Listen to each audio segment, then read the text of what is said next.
Hi friends, நான் உங்கள் GK பேசுகிறேன். என்னவென்றால், எப்பொழுதுமே எல்லா விஷயத்தையும் இப்போ போன ஒரு சிஎம் போன முன்னாள் அமைச்சர் ஸ்டாலின் அவர்கள் கூட 1 வருஷம் கழித்து தானே இந்த பணம் ரூ. 1000 போட்டதாக சொல்லுகிறார்.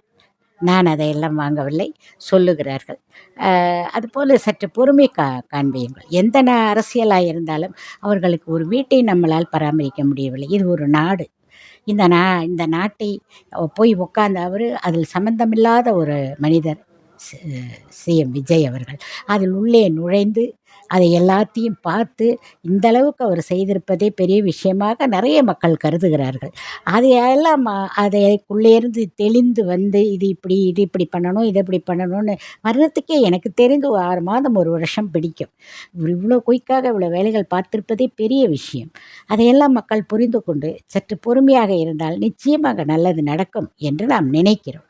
நடக்கவில்லை என்றால் மக்கள் முடிவெடுப்பார்கள் இல்லையா? 5 வருடம் கழித்து அவர்கள் முடிவெடுப்பார்கள் இல்லையா? இதில் நாம் என்றும் யாரும் பேசுபவர்கள் யாரும் ஒன்றும் பண்ண முடியாது. கரெக்ட் தானே? சிந்தியுங்கள் மக்களே, சிந்தியுங்கள்.